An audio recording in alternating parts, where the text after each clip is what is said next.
এক সাহাবী বলল, নবী আমার ছেলে মিষ্টি খায়, বেশি মিষ্টি খায়, এত মিষ্টি কিনে দেওয়ার টাকা আমার নাই, আপনি ছেলের নসিহত করেন। বিশ্বনবী বললেন, বাবু তুমি কি বেশি মিষ্টি খাও? ছেলেটি বলল, জি নবী খাই। বিশ্বনবী বললেন, যাও আগামী সপ্তাহে তোমার বাবাকে নিয়ে আবার আমার কাছে এসো। বিশ্বনবী পরের সপ্তাহে ছেলেরে বললেন, ও ছেলে মিষ্টি বেশি খেও না, এত বেশি মিষ্টি খাওয়ার টাকা দেওয়ার টাকা তোমার বাবার নাই, কম কম খাবা, তাহলে তোমার বাবার উপর ihsan হবে।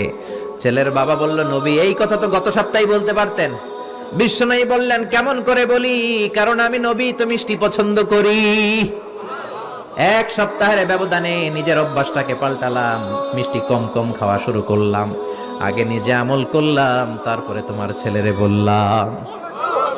সুবহানাল্লাহ। বাড়িতে যে কি রহমতের নবী, কি বরকতের নবী, নিজে কিছু আমল না করে অন্যরে বলতেনই না। সুবহানাল্লাহ।